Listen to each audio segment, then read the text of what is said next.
যেতে দেবে না পাপাকে। পাপা আমাদেরকে রেখে শোনা চলে যাচ্ছে ঠাম্মি বাড়ি। ঠাম্মি বাড়ি যাচ্ছে, বকা দে পাপাকে। হ্যাঁ কেন যাচ্ছ আমাদেরকে রেখে? হ্যাঁ কেন যাচ্ছ? যাবে না, বলে দাও পাপাকে। পাপা যাবে না তুমি আমাদেরকে রেখে, আমাদেরকেও নিয়ে চলো।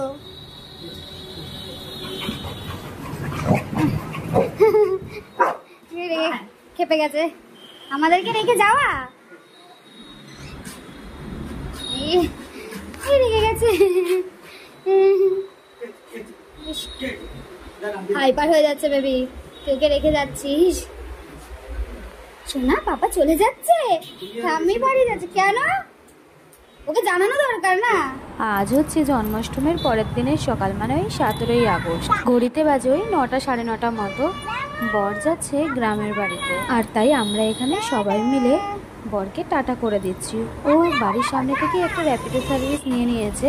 এখান থেকে যাবে বিধাননগর স্টেশন, মানে উল্টোডাঙ্গা। সেখান থেকে ট্রেনে করেই চলে যাবে বাড়ি। আর আমরা সবাই মিলে বললাম, কারণ আগের ভিডিওতেই তো বলেছি জন্মাষ্টমীর জন্য আমার মা, দিদি, আমার বোনজি সবাই এখানে এসছে। তো ওরা যেহেতু আমার সাথে রয়েছে, তাই আমরা সবাই মিলে আমার বরকে টাটা করে দিচ্ছি। মেনলি আমি, আমার বোনজি আর আমার বেটুই দাঁড়িয়ে দাঁড়িয়ে আমার বরমশাইকে টাটা করছিলাম। আর দেখো বর যেহেতু চলে গেছে, আর আমার এখানে বেটুর মন কি খারাপ, বাবা কেন চলে গেল ওকে রেখে। তো তাই আমি বোনজিকে বলছিলাম তুই ওর সাথে একটু খেলে ওর মনটাকে একটু ভোলা, না হলে ও কিন্তু একদম মন মরা হয়ে এক কোণে শুয়ে বসে থাকবে।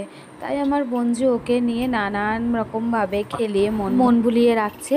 আর সত্যি বলতে আমার বোনজির সাথে ও একটু খেলা পেয়েছে দেখে ওর কিন্তু মনটা ভালোও ছিল। আমার দিদি এখন চিকেন রান্না করছে। কি রে, চিকেন রান্না হয়ে গেছে? তো দেখা।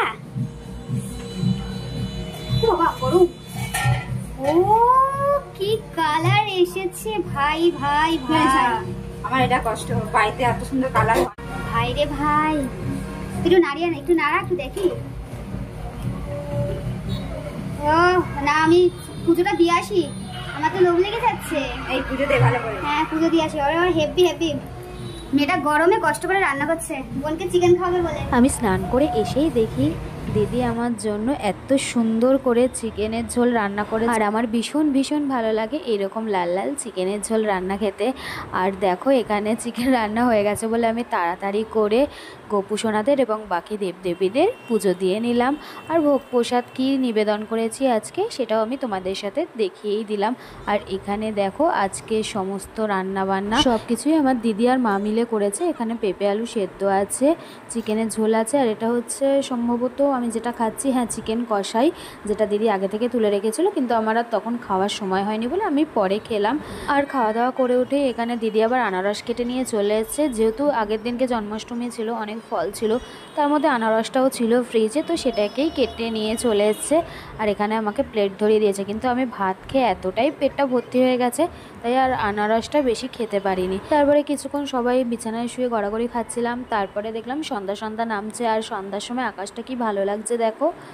তারপরে সন্ধ্যা দিয়ে চলে এসেছি আমরা বাজার কলকাতায় আসার কারণ হচ্ছে আমার বোনজির জন্য এর আগে আমি একটা ড্রেস নিয়েছিলাম, ওটাও ছোট হচ্ছে, তাই ভাবলাম ড্রেসটা এক্সচেঞ্জ করিয়ে অন্য একটা ড্রেস নিয়ে নিই, আর ওর পছন্দ মতোই নিই, কারণ ও তো আগের বার আসেনি আমার সাথে। তাই এখন যখন আছে আর এখন সময় সুযোগ দুটোই আছে, তাই ওর পছন্দের ড্রেসটা নিয়ে নিই। তো দেখো এখানে আমি ড্রেস দেখে নিচ্ছিলাম, আর ওকেও বলছিলাম তোর যেটা ভালো লাগে দেখ, কিন্তু না মেমি তুই যেটা পছন্দ করে দিবি সেটাই নেবো। তো আর আমার মাও তখন একটা ওর জন্য ড্রেস পছন্দ করছিল, যেহেতু সামনেই পুজো, তাহলে এখান থেকেই একেবারে ড্রেসটা নিয়ে নেবে। তো দেখো আমাদের এখানে কেনাকাটা নেওয়া কমপ্লিট। আর বেরোনোর সময় আমার মা দিদি আবার কুর্তি দেখছে, আমি তাই বললাম যে চলো এখন আর কিচ্ছু দেখতে হবে না, আমরা আগে বাড়ি যাই। আর লাবুও একা ছিল, তাই আমরা সমস্ত কেনাকাটি করে ফুল নিয়ে চলে এসেছি বাড়ি। ননি মাখন চুরি করে খায়, আর আমার বোনজি কি চুরি করে খায়? আচার চুরি করে খায়, মধু চুরি করে খায়, তারপরে তালের বড়া এখন চুরি করে খাচ্ছে। দরজাটা আটকে ছিল, কোনো রকম ভাবে খুলে গেছে। কালকে রাতে আচার চুরি কি ওরা খেয়েছিল, ডিব্বা আটকায়নি, সকালে দুপুরে ধরা পড়ে গেছে। তারপরে মধু চুরি করে খেয়েছে। চুরি না, এটা চুরি করে না, লুকিয়ে খাবো বলবো না, এই হচ্ছে কারসাজি। তুই খা না, তো ঘরে আমি তো বলি যে সব জিনিস খাওয়ার অধিকার কি, এগুলো তোরই। তাহলে লুকিয়ে লুকিয়ে খাবি কেন? দেখো দরজাটা বন্ধ করতে আসছে, দেখো গাইস, এই দেখো এই দেখো, দেখো দরজাটা বন্ধ করে দিচ্ছে। আসলে আমি আর আমার বন্ধু কিন্তু খুব মজা করি, আনন্দ করি। তো আমার এই কথা শুনে যে চোর চোর বলছিলাম, তোমরা কিন্তু আবার অন্য কিছু মাইন্ড করো না, আমরা এরকমভাবে একটু হাসি মজা করছিলাম। তারপরে এখানে আমার দিদি পরোটা ভাজছে, আমার মা পরোটা বেলে দিচ্ছে রাতে ডিনারের জন্য। এই যে পরোটা, সকালে যে চিকেন বানানো হয়েছিল সেই চিকেন, আর রয়েছে আলু চচ্চড়ি। আলু চচ্চড়িটা কিন্তু ওই আগের দিনের ছিল করা, তো সেটাই। তো চলো এখানে খাওয়া দাওয়া করতে করতে আজকের ভিডিওটা এখানেই শেষ করলাম। ভিডিওতে যদি ভালো লেগে থাকে অবশ্যই একটা লাইক করে দিও। সবাই খুব খুব ভালো থেকো, সুস্থ থেকো এবং সাবধানে থেকো। দেখা হবে খুব তাড়াতাড়ি আবারও একটি নতুন কোনো ব্লগ ভিডিও নিয়ে। ততক্ষণের জন্য টাটা।